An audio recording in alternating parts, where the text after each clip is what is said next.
Publications వారు 5G tech తో ఓ అద్భుతమైన న్యూస్ తో మీ ముందుకు వచ్చేసారు.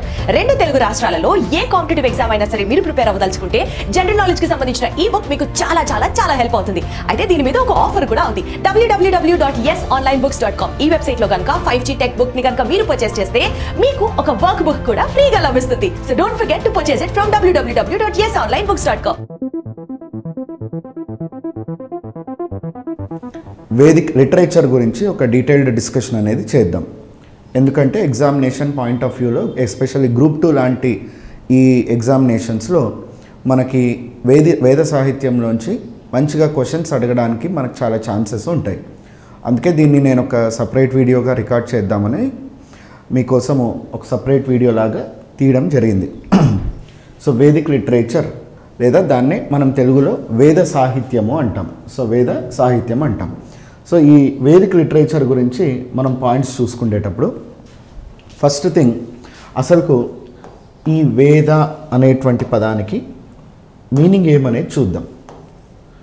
సో వేద అనేటువంటి పదాలు, సో వేదాలు అనేవి మనకు రిటర్న్ రికార్డ్స్ అంటాం, లిఖితపూర్వకమైన ఆధారాలు.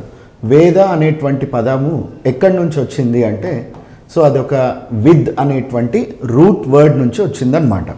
సో విద్ అంటే నేర్చుకోవడం అని మీనింగ్. బేసిక్గా మనకు విద్ అనేటువంటి పదానికి ఉన్నటువంటి మీనింగ్ టు లెర్న్ అంటే ఏదైనా కూడా నేర్చుకోవడము అనేటువంటి పదంతో వచ్చేటువంటి మీనింగే విద్ అంటాం. ఇలాంటి విద్ నుంచే మనకి విద్య అంటే కూడా అదే కదా, అంటే విద్య అంటే ఏదో నేర్చుకోవడం మనం. సో అలాంటి విద్ అనేటువంటి పదం నుంచే మనకు వచ్చింది వేద అన్నమాట. ఓకే, సో వేదాలు అనేటువంటివి మనము ఈ ఫస్ట్ ఆఫ్ ఆల్ నేను ఒక వేదిక్ లిటరేచర్ గురించి మీకు చెప్తాను. వేదిక్ లిటరేచర్ అనేది మనకు 2 విభాగాలుగా మనం డివైడ్ చేసుకుంటాం అన్నమాట. సో ఒకదాన్నేమో అపౌరుషేయాలు అంటాం. సో అపౌరుషేయము అంటాం, అపౌరుషేయాలు. రెండవది మనము పౌరుషేయాలు అంటాం. పౌరుషేయాలు అపౌరుషేయాలు అనే పదాన్ని మనం వాడతాం. సో ఇంగ్లీష్లో అయితే అపౌరుషేయాస్. సో ఇక్కడ వచ్చేసి పౌరుషేయాస్ అంటాం. అపౌరుషేయాస్ అండ్ పౌరుషేయాస్. అపౌరుషేయాలు అంటే మీనింగ్ వచ్చేసి మనకి పురుషుల చేత చేయబడనిది అని. అంటే యాక్చువల్గా వేదిక్ లిటరేచర్లో ఒక పార్ట్ ఆఫ్ లిటరేచర్ని మానవులు చేయలేదనేది ఆర్యుల యొక్క విశ్వాసం. ఇది దేవుళ్ళ చేత చెప్పబడినటువంటి విజ్ఞానం. సో వేదాలు, ఈ అపౌరుషేయాలు అనేటువంటి భాగంలో వచ్చేటువంటి విద్య అంతా కూడా మనకు దైవ జ్ఞానం అంటాం. ఇది నేరుగా దేవుళ్ళు అనేటువంటి వాళ్ళు ఒక మహారుషులకు బోధించినటువంటి ఒక జ్ఞానం. అందుకే అపౌరుషేయాలు అనేటువంటి వాటిని దైవ జ్ఞానంగా మనము పిలుస్తాం. వేరాస్ పౌరుషేయ అనేటువంటి భాగం వేద సాహిత్యంలో పౌరుషేయాలు అనేటువంటి భాగం మాత్రము ఇవి మానవ జ్ఞానం అంటాం. సో అంటే ఇవి మనం సృష్టించుకున్నటువంటి జ్ఞానం. సో ఇది మానవ జ్ఞానం అన్నమాట. సో అపౌరుషేయాలేమో నేరుగా దేవుళ్ళ చేత సృష్టించబడ్డ జ్ఞానం, వేరాస్ పౌరుషేయాలు అనేటువంటివి మనుషుల చేత సృష్టించబడ్డ జ్ఞానం. ఇవి వచ్చేసి దైవాధీనం, ఇవి వచ్చేసి మానవాధీనం అన్నమాట. దేవుళ్ళు దైవ జ్ఞానాన్ని సృష్టించినారు, అందుకే వాటిని అపౌరుషేయాలు పౌరుషేయాలు అంటాం. ఈ అపౌరుషేయాలు అనేటువంటి వాటిల్లోనే మనకేమొస్తుందంటే సింపుల్గా చాలా పుస్తకాల్లో రాసే వర్డ్ శృతి సాహిత్యము అంటాం. సో శృతి లేదా సంహిత అనే పదం కూడా వాడతారు ఇక్కడ. శృతి లేదా సంహిత అనేటువంటి సాహిత్యమే అపౌరుషేయం కిందికి వస్తుంది. సో ఈ అపౌరుషేయము అనేటువంటి ఈ సాహిత్యాన్ని నేరుగా దేవుళ్ళే కొంతమంది మహారుషులు అన్నమాట. ఎవరు ఆ మహారుషులు అంటే నేను మీకు క్లాస్లో కూడా ఒక సందర్భంలో చెప్పాను. నేను మంత్రద్రష్టులు అంటాం. సో వాళ్ళనే మనం ఏమంటామంటే మంత్రద్రష్టులు అంటాం. ఈ మంత్రద్రష్టులు అని పిలువబడే గొప్ప మహారుషులు, మంత్రద్రష్టులు అని పిలువబడే గొప్ప మహారుషులు వాళ్ళు తపస్సు చేసేటువంటి టైంలో దేవుళ్ళు నేరుగా వాళ్ళ యొక్క తపస్సు, వాళ్ళ ధ్యానంలోకి వచ్చి వాళ్ళు ఈ జ్ఞానాన్ని వాళ్లకు బోధించినారు. అప్పుడు వినికిడి ద్వారా, శృతి అంటే వినడం, సో విని తెలుసుకోవడము శృతి అంటాం. సో వినికిడి ద్వారా ఈ మంత్రద్రష్టులు అనేటువంటి మహారుషులు వాళ్ళు ఈ దైవ జ్ఞానాన్ని తెలుసుకున్నారు. తెలుసుకున్నటువంటి వీళ్ళు మరి వెంటనే ఏదైనా పేపర్ బుక్ తీసుకొని రాశారంటే కాదు, అలాంటి కాన్సెప్ట్ లేదనమాట. వీళ్ళు తెలుసుకున్నటువంటి ఈ జ్ఞానాన్ని ఓరల్ ట్రెడిషన్ కేవలం మనకు ఏమంటారంటే అంటే వినికిడి ద్వారా మాత్రమే. సో ఫర్ ఎగ్జాంపుల్ ఫస్ట్ నేను నేర్చుకున్నాను వేద జ్ఞానం, నేను నా నెక్స్ట్ తరానికి కేవలం నా వాక్చాతుర్యం ద్వారా నా మెమరీలో పెట్టుకొని సో మాటల ద్వారా వాక్కు ద్వారా మాత్రమే దాన్ని నెక్స్ట్ తరాలకు తీసుకొని పోయాను తప్ప నేను ఎక్కడా కూడా వాటిని ఆన్ పేపర్ రాసి బుక్ల రూపంలో ఇవ్వలేదు. సో వేద జ్ఞానం నేర్చుకోవాలి అంటే ఆ గురువు దగ్గరికి వచ్చి ఆ గురువు చెబుతూ ఉంటే ఆ వేద జ్ఞానాన్ని పలుకుతూ ఉంటే వినికిడి ద్వారా దాన్ని గ్రహించి మీ మెదడులో గుర్తుపెట్టుకొని అప్పుడు నేర్చుకోవాలంటే ఇప్పుడు ఫర్ ఎగ్జాంపుల్ మీరు నా క్లాస్ వింటున్నారు, మీరేం చేస్తారు, మీ దగ్గర ఒక బుక్ ఒక పెన్ను లాంటివి ఉన్నాయి, నాకు కూడా ఒక బోర్డు పెన్ను ఇవన్నీ కూడా ఇచ్చారు ఇక్కడ ఎలక్ట్రానిక్ పద్ధతిలో. సో నేను వీటి యొక్క సహకారం తీసుకొని మీకు ఎక్స్ప్లెయిన్ చేస్తూ ఉన్నాను, మీరు మీ పెన్ను బుక్ యొక్క సహకారం తీసుకొని మీరు వాటిని రాస్తూ ఉన్నారు. అంటే ఇక్కడ మనము కేవలం మన మానవ శరీరంలో ఉన్న మెదడు చెయ్యి అనేటువంటివే కాకుండా మనం పుస్తకము పెన్ను బోర్డు పెన్ను అనేటువంటి వాటిని కూడా వినియోగిస్తున్నాం. కానీ ఆ రోజుల్లో వేద జ్ఞానం అనేటువంటిది ఒకవేళ మీరు ఇదే వేద జ్ఞానాన్ని ఆ రోజుల్లో మీరు నేర్చుకోవాలి అంటే ఇలాంటి పుస్తకాలు బోర్డులు పెన్నులు ఏవి ఉండవు. నేను ఒకవేళ గురువునైతే ఆ మహర్షినైతే నేను ఓరల్ ట్రెడిషన్ సో వాక్కు ద్వారా మాటల ద్వారా నేను దాన్ని పలుకుతూ ఉంటా వేద జ్ఞానాన్ని. మీరు కేవలం దాన్ని వింటూ మీరు గుర్తుంచుకోవాలి. మీ చేతుల్లో పెన్నులు బుక్కులు ఏమీ ఇవ్వబడవు. మీరు జస్ట్ గురువు ముందు కూర్చొని ఆయన్ని చూస్తూ ఆయన పలుకుతున్నటువంటి విషయాలని మీ మెదడులో వీలైనంతగా గుర్తుపెట్టుకుంటూ వాటిని మళ్ళీ పునశ్చరణ అంటాం, అంటే రివిజన్ చేస్తూ గుర్తుపెట్టుకునేటువంటి పద్ధతి ఉండేది.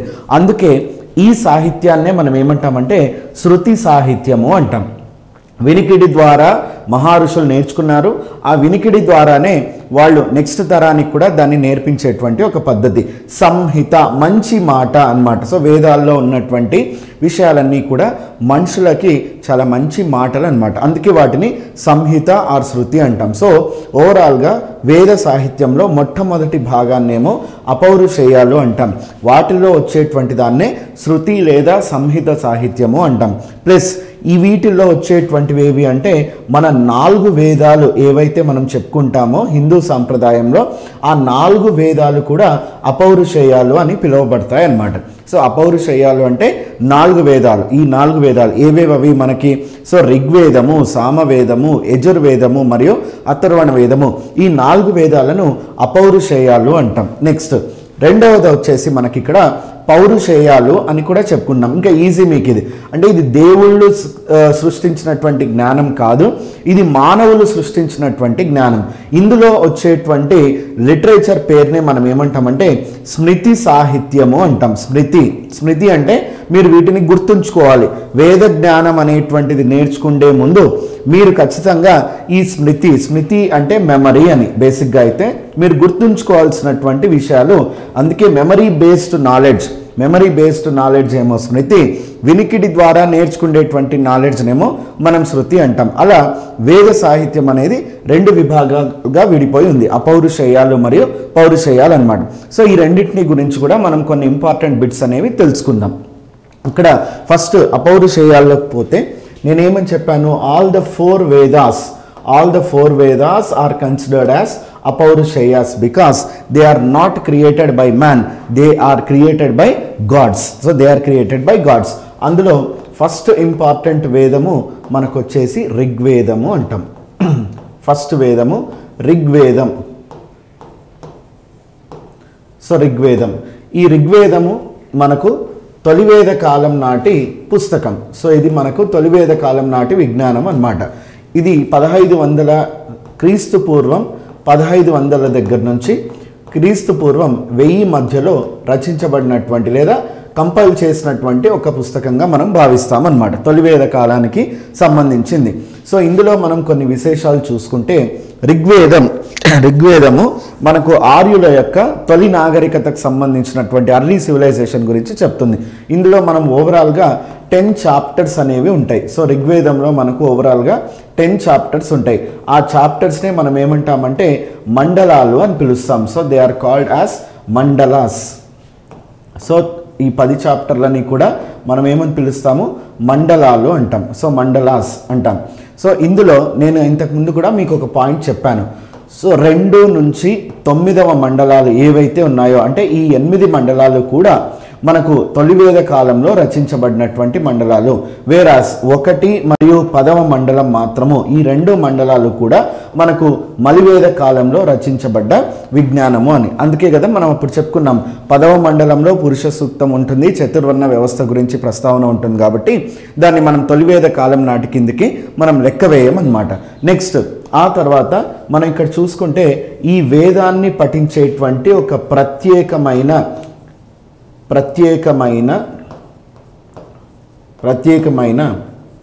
వేదిక స్కాలర్ అంటాం. సో విజ్ఞాని, ప్రత్యేకమైన, ఎవరైతే ఋగ్వేదాన్ని స్పెసిఫిక్గా పఠిస్తారో అలాంటి ప్రత్యేకత కలిగినటువంటి పురోహితుడిని, ప్రత్యేకమైన పురోహితుడు ఉంటాడు. సో ప్రత్యేకమైన పురోహితుడు ఉంటాడు. ఏది, ఋగ్వేదాన్ని పఠించడానికి స్పెసిఫిక్గా కోర్స్ చేసినటువంటి ఒక ప్రత్యేకమైన ఈ పురోహితుడిని మనం ఏమని పిలుస్తామంటే ఇక్కడ హోత్రి అనేటువంటి పదాన్ని వాడతామమ్మ. ఇవి ఎగ్జామినేషన్లో ఇంపార్టెంట్ అవుతాయి. సో ఎగ్జామ్లో ఎలా అడగొచ్చు మనకి, సో ఋగ్వేదాన్ని పఠించేటువంటి ప్రత్యేకమైన పురోహితుడిని కింద వాటిల్లో ఏమని పిలుస్తారు? హోత్రి, ఉద్ఘాత్రి, అధ్వర్యు, బ్రహ్మ అని 4 ఆప్షన్స్ ఇస్తారు.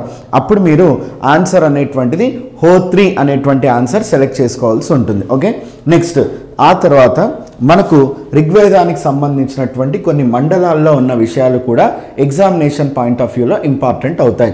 సో ముఖ్యంగా ఇక్కడ మీరు ఒకసారి చూసుకుంటే, సో ఋగ్వేదంలో ఉన్నటువంటి 3వ మండలం, సో 3rd మండల అంటాం. సో 3వ మండలంలో మనకు గాయత్రి మంత్రం అనేటువంటిది లభిస్తుంది. సో గాయత్రి మంత్రం.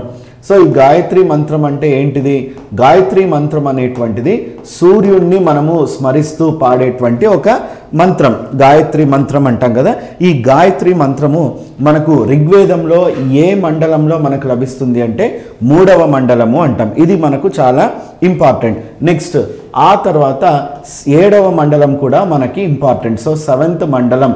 ఎందుకు 7వ మండలం ఇంపార్టెంట్ చెప్పండి?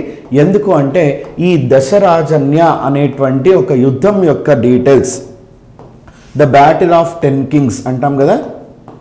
So battle of 10 kings. So ఇది మనకి ఎక్కడ లభిస్తుంది అంటే ఇది 7వ మండలంలో ఉంటుంది. ఇక్కడ గాయత్రి మంత్రాన్ని ఎవరు సృష్టించారు అంటే ఇక్కడ విశ్వామిత్రుడు అని రాసుకోండి. సృష్టించడం కాదు, అంటే విశ్వామిత్రుడి యొక్క కళలో మనకు సూర్యదేవుడు వచ్చి గాయత్రి మంత్రాన్ని బోధిస్తే ఆయన ఆ తర్వాత దాన్ని ఋగ్వేదంలో ఇంక్లూడ్ చేసినాడు అనమాట. అట్లా సో 7వ మండలంలో వచ్చేసి మనకి దశరాజన్య అనేటువంటి యుద్ధానికి సంబంధించిన డీటెయిల్స్ అనేవి దొరుకుతాయన్నమాట. నెక్స్ట్ మనకి ఇక్కడ 9th మండలం అంటే 9వ మండలం కూడా మనకి ఇంపార్టెంట్ అవుతుంది. ఈ 9వ మండలంని మనం ఏమంటామన్నాను ఇంతకుముందే చెప్పాను, దీన్నే మనము సోమ మండలము అంటాం. సో ఈ మండలం అంతా కూడా సోముడు అనేటువంటి ఒక దేవుణ్ణి స్మరిస్తూ ఉన్నటువంటి మండలం. అందుకే ఋగ్వేదంలో ఏ మండలాన్ని సోమ మండలం అని పిలుస్తామంటే 9వ మండలం అన్నమాట. అంతేకాకుండా నెక్స్ట్ 10th, సో 10వ మండలం, దీని గురించి కూడా మీరు గుర్తుంచుకుంటే బాగుంటుంది. ఏమని గుర్తుంచుకోవాలి? 10వ మండలంలోనే మనకి మొదటిసారిగా పురుష సూక్తము అనేటువంటి ఒక కాన్సెప్ట్ లభిస్తుంది. సో పురుష సూక్తము, ఈ పురుష సూక్తం అనేటువంటి అధ్యాయంలోనే మొట్టమొదటిసారిగా మనకి చతుర్వర్ణ వ్యవస్థ, ఓకే, మొట్టమొదటిసారిగా మనకి చతుర్వర్ణ వ్యవస్థ, ద వర్ణ సిస్టమ్ అంటాం కదా. సో ఆ చతుర్వర్ణ వ్యవస్థ గురించి మొదటి ప్రస్తావన ఎక్కడ జరిగిందంటే 10వ మండలం అంటాం. సో ఇలాంటి కొన్ని మండలాలు అనేటువంటివి ఎగ్జామినేషన్లో పాయింట్ ఆఫ్ వ్యూలో ఇంపార్టెంట్ అవుతాయి. సో గాయత్రి మంత్రం 3వ మండలం, దశరాజన్య బ్యాటిల్ ఆఫ్ 10 kings ఏమో 10th మండలం, సోమ మండలం అనే దాన్ని 9th మండలంగా, పురుష సూక్తం అనేటువంటిది 10వ మండలంలో మనకు తెలుస్తుంది అనమాట. సో ఇవి మనము ఋగ్వేదానికి సంబంధించి గుర్తుంచుకోవాల్సినటువంటి కొన్ని పదాలు. సో నెక్స్ట్ ఆఫ్టర్ దట్ మనకున్నటువంటి నెక్స్ట్ 2nd ఇంపార్టెంట్ వేదం ఏది అంటే సామవేదం అంటాం. సో రెండవ ప్రాధాన్యత కలిగినటువంటి వేదం సామవేద. సో సామవేద అంటాం. సో ఫస్ట్ ఆఫ్ ఆల్ ఇక్కడ ఈ పాయింట్ కూడా ఒకటి రాసుకోండి. ఋగ్వేదం రాసుకున్నప్పుడు ఋగ్వేదాన్ని మనం ఏమని పిలుస్తాము అంటే ఇంగ్లీష్లో దాన్ని బుక్ ఆఫ్ హిమ్స్ అని పిలుస్తాం. అంటే శ్లోకాల పుస్తకం, బుక్ ఆఫ్ హిమ్స్ అని. అన్ని బుక్ ఆఫ్ హిమ్సే అనుకోండి, but first book of hymns, మొట్టమొదటి పుస్తకంగా మనం దాన్ని ఏమని పిలుస్తామంటే బుక్ ఆఫ్ హిమ్స్ అనే పదాన్ని ఋగ్వేదానికి బ్రాకెట్లోనే మీరు రాసుకోండి. బుక్ ఆఫ్ హిమ్స్ అని పిలుస్తారు, శ్లోకాల పుస్తకం అని. మరి సామవేదాన్ని కూడా మనం ఒక మాటతో పిలుస్తాం. సామవేదాన్ని మనం ఏమని పిలుస్తామంటే so book of, okay, book of chants అని పిలుస్తాం. Book of chants, book of chants. ఇక్కడ చూడండి ఒకసారి, మనకు సామవేదం అంటే దాంట్లో ప్రత్యేకంగా ఎలాంటి సపరేట్ జ్ఞానం అయితే ఏమీ ఉండదు. మనందరికీ తెలిసినటువంటి విషయం ఏమంటే ఈ వేదాలు అనేటువంటివి కానీ మంత్రాలు, హిందుత్వంలో మీరు ఏదైనా ఒక గుడికి వెళ్ళినా కానీ ఏదైనా కానీ ఒక యజ్ఞాలు యాగాలు చేసేటప్పుడు మీరు ఒక విశిష్టమైన లక్షణాన్ని గమనించుంటారు. పురోహితులు అనేటువంటి వాళ్ళు యజ్ఞ యాగాదులు చేసేటప్పుడు వాళ్ళు వేదాల్లో ఉన్నటువంటి శ్లోకాలను మంత్రాలను చదివేటువంటి ఒక పద్ధతిని మీరు గమనిస్తే మనలాగా ఫిజిక్స్ కెమిస్ట్రీలో నార్మల్గా ఏ విధంగా అయితే చదువుతామో మాట్లాడతామో ఇలాంటి ట్యూన్లో ఉండదు. అది ఒక రిథమిక్ ట్యూన్లో ఉంటుంది, అంటే ఒక సంగీత పరంగా ఒక ట్యూన్ రూపంలో ఉంటుందన్నమాట. అంటే వేదాలు అనేటువంటి వాటిని మనం చదివేటప్పుడు వాటికంటూ ఒక నిర్దిష్టమైనటువంటి మెలడీ అనేది ఉంటుంది. సో ఎక్కడ ఏ పదాన్ని ఏ స్థాయిలో ఎంత ఉచ్చారణలో చేయాలి, ఎంత తక్కువలో చేయాలి అనే ఆ డిఫరెన్సే ఒక ట్యూన్ లాగా మనకు కనిపిస్తుంది అన్నమాట. సో ఈ సామవేదం అనేది ఎందుకు అంటే మనకు ఋగ్వేదంలో ఉన్నటువంటి అనేక శ్లోకాలను యథావిధిగా సామవేదంలోకి తీసుకున్నారు. ఎందుకు తీసుకున్నారు?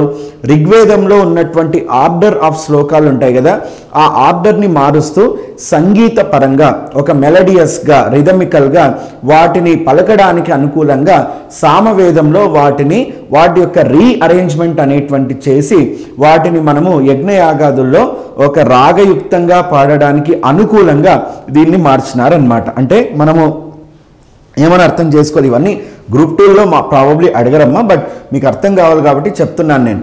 అంటే in Samaveda most of the shlokas of Rigveda have been extracted and these have been rearranged in order to set them in a proper tunical format. So that is why Samaveda is called as book of chant ante మనము పలకటాన్ని chanting అంటే ఒక జపం చేయడం అని, జపాల పుస్తకం అని కూడా అంటాం అన్నమాట. సో ఋగ్వేదంలో ఉన్నటువంటి శ్లోకాలను తీసుకొని వాటిని ఒక క్రమబద్ధీకరణ పద్ధతిలో ఏర్పాటు చేసి దాని ద్వారా ఒక వినసొంపుగా వాటిని పాడడానికి అనుకూలంగా వాటిని ఏర్పరిచినారు అనేటువంటిదే మనకు సామవేదం అన్నమాట. ఈ సామవేదాన్ని పఠించడానికి మనకు ఒక ప్రత్యేకమైన పురోహితుడు ఉంటాడు. సో ఈ ప్రత్యేకమైన పురోహితుడిని సామవేదానికి సంబంధించి మనం ఏమని పిలుస్తాము? ప్రత్యేకమైన పురోహితుడు, the special priest, a priest who is specialised in Samaveda అని అంటారు ఎగ్జామ్లో. అప్పుడు మనం ఏం రాసుకుంటామంటే ఆన్సర్ వచ్చేసి ఉద్ఘాత్రి అనే పేరు రాస్తాం. అక్కడేమో ఏం రాసుకున్నాం, ఋగ్వేదానికి హోత్రి అని రాసుకున్నాం కదా. ఇక్కడ మనం ఏమంటామంటే ఉద్ఘాత్రి అంటాం, ఉద్ఘాత్రి. సో సామవేదానికి ప్రత్యేకమైనటువంటి పురోహితుడిని ఏమని పిలుస్తామంటే ఉద్ఘాత్రి అని. మూడవ ఇంపార్టెంట్ పాయింట్, సామవేదానికి భారతదేశం యొక్క ప్రాచీన సంగీత సాంప్రదాయం, భారతదేశం యొక్క ప్రాచీన సంగీత సాంప్రదాయం యొక్క ఆనవాళ్ళు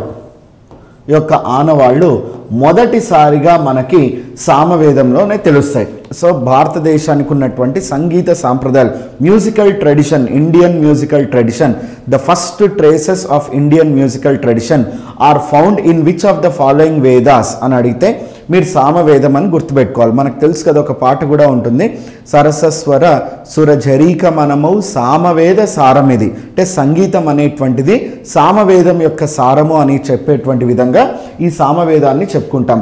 అందుకే ప్రాచీన సంగీత సాంప్రదాయం, భారతదేశ సంగీత సాంప్రదాయం యొక్క మొట్టమొదటి ఆనవాళ్ళు మనకు ఏ వేదంలో లభిస్తాయంటే అప్పుడు మీరు సామవేదం అనేటువంటి దాన్ని సెలెక్ట్ చేసుకోవాలన్నమాట. నెక్స్ట్ మూడవ వేదం మనము చూసుకుంటే మూడవ వేదాన్ని మనము యజుర్వేదం అంటాం.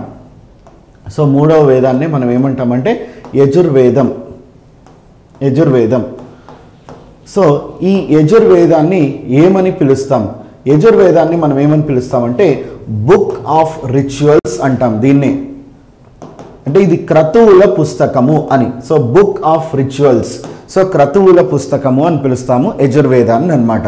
సో యజుర్వేదం మనకు యాక్చువల్గా చెప్పాలి అంటే యజుర్వేదాన్ని పఠించేటువంటి ప్రత్యేకమైన పురోహితుడు. సో ఇక్కడ కూడా మళ్ళీ సో యజుర్వేదాన్ని పఠించేటువంటి ప్రత్యేకమైన పురోహితుడు ఎవరు అంటారు ఎగ్జామినేషన్లో. పురోహితుడు ఎవరు అంటే అప్పుడు మీరు ఆన్సర్ అధ్వర్యు అని మీరు సెలెక్ట్ చేసుకోవాలి. సో అధ్వర్యు అంటాం. ఓకే, అధ్వర్యు ఎవరు అంటే యజుర్వేదంలో నిష్ణాత పొందినటువంటి ఒక ప్రత్యేకమైన పురోహితుడిని, పూజారిని మనం ఏం పిలుస్తాము అంటే అధ్వర్యుడు అని పిలుస్తాం. సో అధ్వర్యు అనే పదం యజుర్వేదానికి సంబంధించినటువంటిది అన్నమాట. నెక్స్ట్ ఇక్కడ ముఖ్యమైనటువంటి పాయింట్ ఏముంటుంది అంటే యజుర్వేదంలో మనకు 2 భాగాలు ఉంటాయి. సో యజుర్వేదంలో 2 భాగాలు ఉంటాయి. ఒక భాగాన్నేమో మనము శ్వేత యజుర్వేదం అంటాం. శ్వేత లేదా శుక్ల యజుర్వేదం అంటాం. శ్వేత యజుర్వేదం లేక శుక్ల యజుర్వేదం అంటాం. ఇంగ్లీష్లో అయితే దీన్ని వైట్ యజుర్వేద అని పిలుస్తారు. సో ఇంగ్లీష్లో అయితే దీన్ని వైట్ యజుర్వేద అంటారు.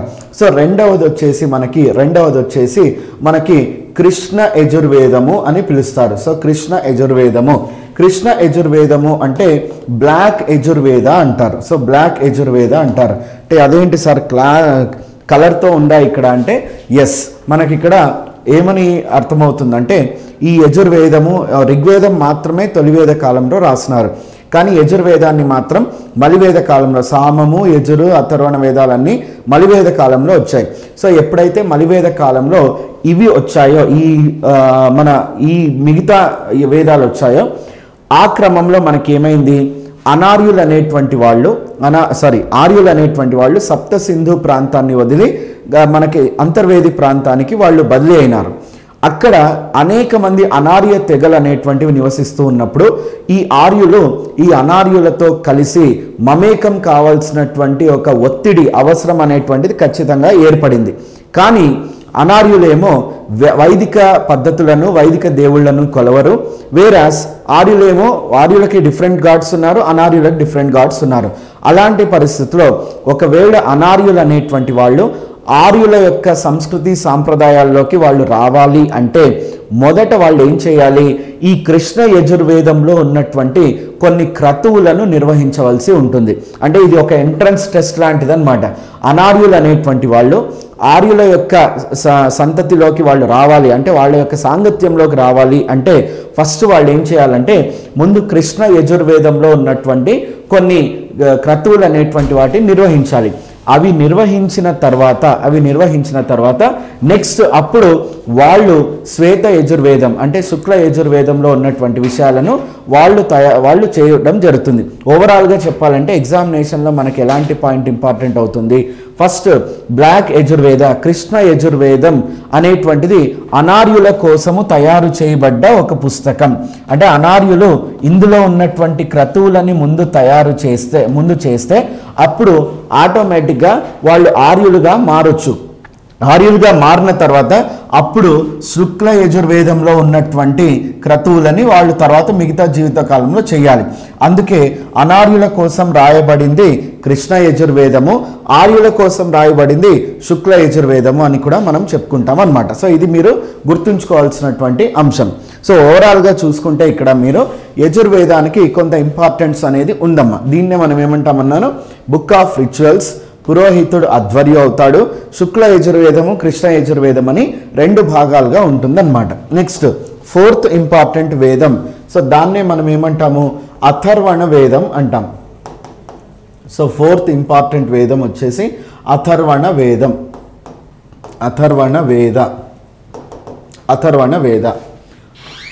ఈ అథర్వణ వేదానికి వచ్చేసరికి ఒక ఇంపార్టెంట్ పాయింట్ ఏమని గమనించాలంటే, మొదట్లో అంటే వేదాలు ఇంకా మనకు తయారవుతున్నాయి అనేటువంటి దశలో ఉన్నప్పుడు మనకేమైందంటే వేద జ్ఞానాన్ని, సో వేద జ్ఞానం అంటాం కదా, సో వేద జ్ఞానాన్ని ఏమని పిలిచేవాళ్ళు అంటే, సో వేద జ్ఞానాన్ని ఆ రోజుల్లో త్రైవిద్య అనే పదాన్ని వాడేవాళ్ళు అనమాట. సో త్రైవిద్య అంటాం.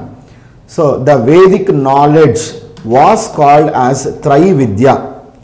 ఇక్కడ ఇంగ్లీష్లో కూడా రాస్తున్నాను. So Vedic knowledge at first was called as, Vedic knowledge at first was called as Traividya. So Traividya అంటే కేవలం 3 వేదాలకు మాత్రమే వేదం అనేటువంటి ఒక అఫీషియల్ రికగ్నిషన్ స్టేటస్ ఉండేదన్నమాట. సో మనం ఒకసారి గమనిస్తే ఇక్కడ అథర్వణ వేదం అనేటువంటిది చాలా చాలా సంవత్సరాల వరకు ఒక వేదంగా దానికి ఎలాంటి రికగ్నిషన్ కూడా వాళ్ళు ఇవ్వలేదు. సో అథర్వణ వేదం అనేటువంటి దానికి చాలా కాలం వరకు there was no Vedic status given to Atharvana Veda. ఎందుకు అంటే అథర్వణ వేదం అనేటువంటిది శూద్రుల చేత తయారు చేయబడినటువంటి పుస్తకం అన్నమాట.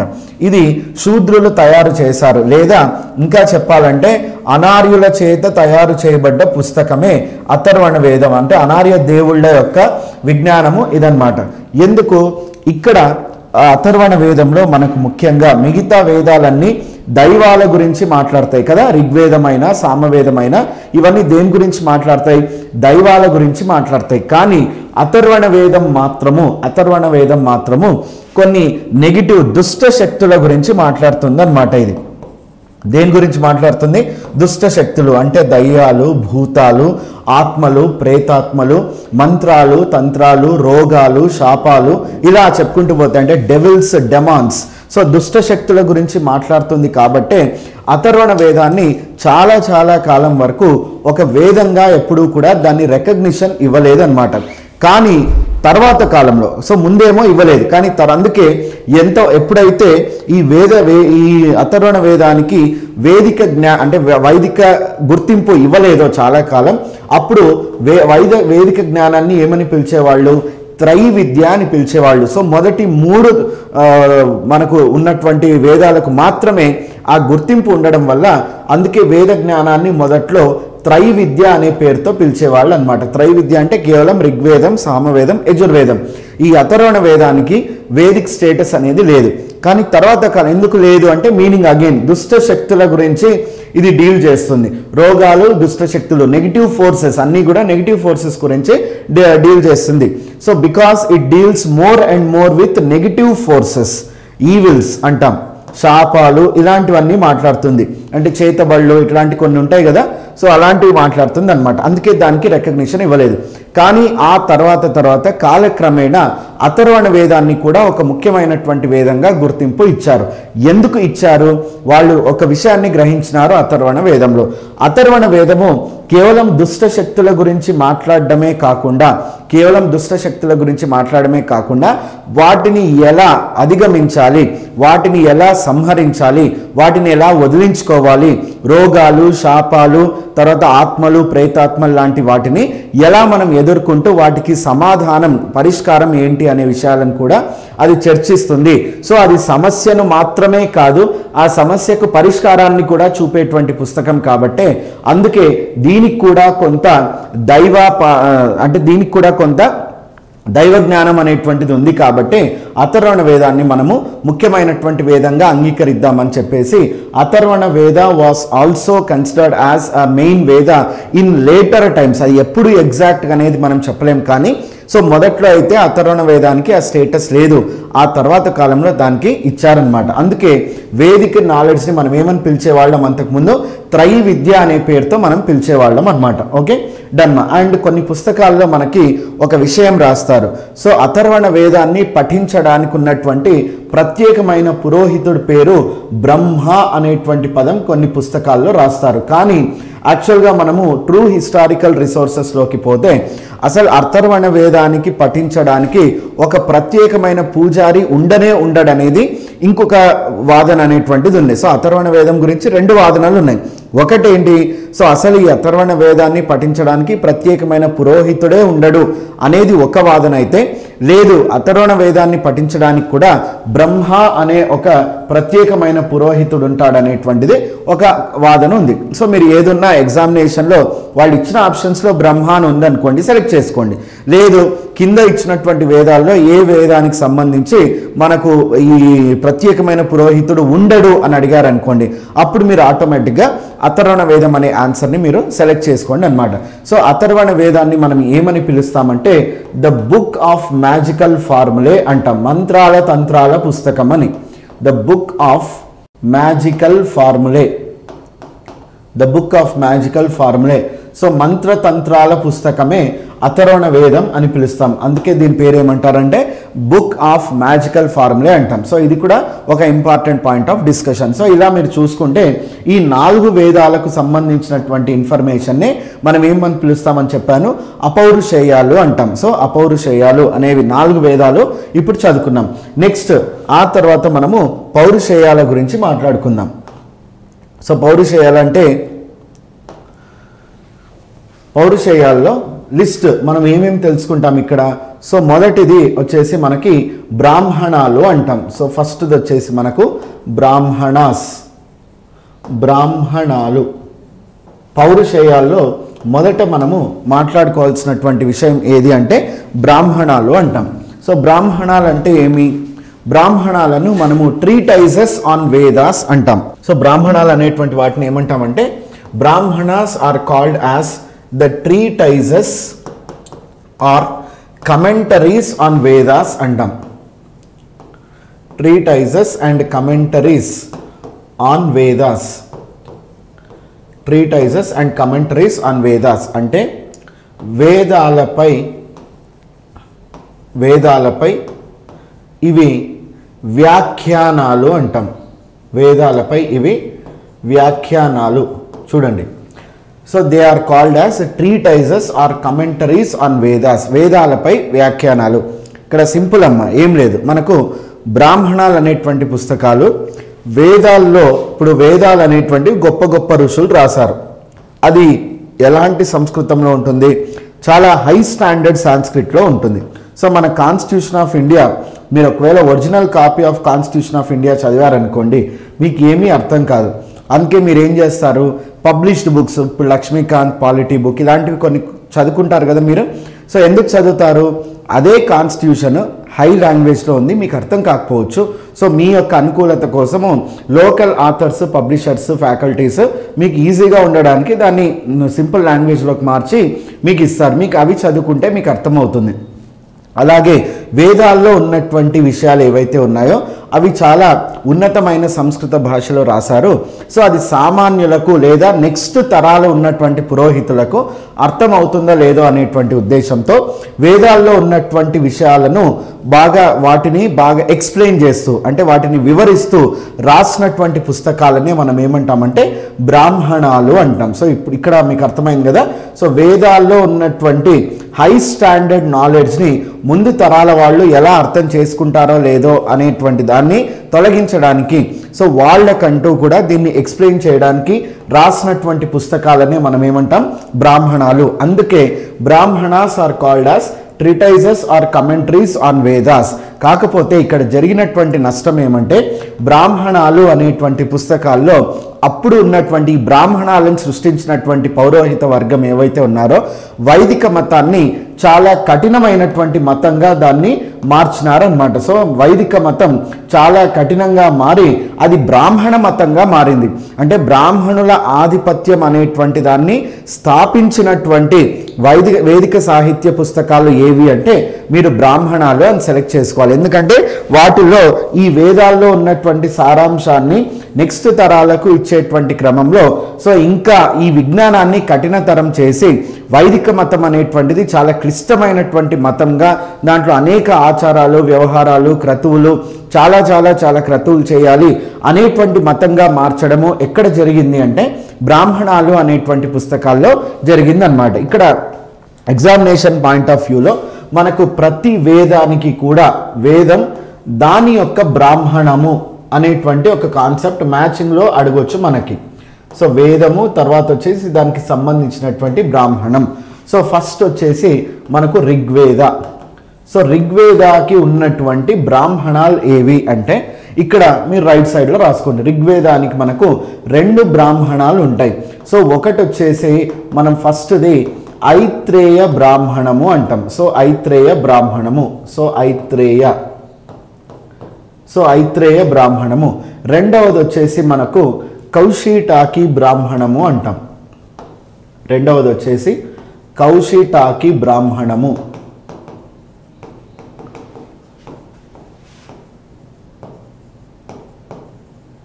కౌశిటాకి బ్రాహ్మణము. సో ఋగ్వేదానికి మనకు 2 బ్రాహ్మణాలు ఉంటాయి. సో ఏవేవి? సో మనకు అవి ఐత్రేయ బ్రాహ్మణము మరియు కౌశిటాకి బ్రాహ్మణాలు అన్నమాట. అండ్ ఇక్కడ ఒక పాయింట్ కావాలంటే మీరు రాసుకోవచ్చు. ఐత్రేయ బ్రాహ్మణం ఏదైతే ఉందో ఈ ఐత్రేయ బ్రాహ్మణంలోనే మనకి వర్ణాశ్రమ ధర్మ అనేటువంటిది మనకి లభిస్తుంది అన్నమాట. సో వర్ణాశ్రమ ధర్మ అనేటువంటి విషయము మనకు తెలిసేటువంటి పుస్తకం ఏది అంటే ఐత్రేయ బ్రాహ్మణం. చతుర్వర్ణ వ్యవస్థ పురుష సూక్తము వర్ణాశ్రమ ధర్మ అనేటువంటిది ఐత్రేయ బ్రాహ్మణంలో మనకు లభిస్తుంది అన్నమాట. నెక్స్ట్ సెకండ్ వచ్చేసి మనకి సామవేదం. సో సామవేదానికి కూడా మనకి 3 బ్రాహ్మణాలు అనేటువంటివి ఉన్నాయి. సో సామవేదానికి మనకు 3 బ్రాహ్మణాలు ఉన్నాయి. సో మొట్టమొదటి బ్రాహ్మణాన్ని మనము తాండ్య మహాబ్రాహ్మణము అంటాం. వీటిలో ఉండే సారాంశాలకు మీకు సంబంధం లేదు, మీకు అవసరం లేదు ఎగ్జామినేషన్, జస్ట్ ఇవి మ్యాచింగ్లో అడగొచ్చు అంతే. సో తాండ్య మహాబ్రాహ్మణము.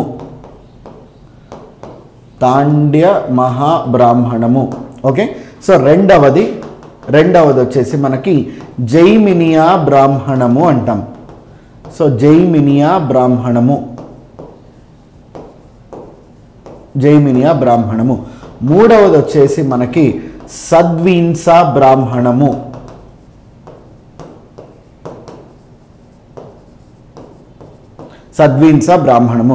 సామవేదానికి ఎన్ని బ్రాహ్మణాలు ఉన్నాయి? 3 బ్రాహ్మణాలు ఉన్నాయి. ఋగ్వేదానికేమో 2, సామవేదానికేమో ఈ 3 బ్రాహ్మణాలు అనేవి ఉంటాయి. సో ఐత్రేయ, కౌశిటాకి, తాండ్య మహా, జైమినియా, సద్వింస అని. నెక్స్ట్ ఆ తర్వాత 3వ వేదం వచ్చేసి యజుర్వేదం అంటాం. 3వ వేదం యజుర్వేదానికి ఉన్నటువంటి బ్రాహ్మణాలు ఏవి? యజుర్వేదానికి మనకి 2 బ్రాహ్మణాలు అనేటువంటివి ఉంటాయి. సో ఫస్ట్ బ్రాహ్మణాన్నేమో మనము తైత్రేయ బ్రాహ్మణము అంటాం.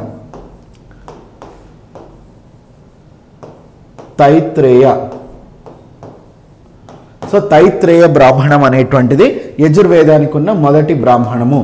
రెండవ బ్రాహ్మణం వచ్చేసి మనకి శతపథ బ్రాహ్మణ అంటాం. ఓకే, శతపథ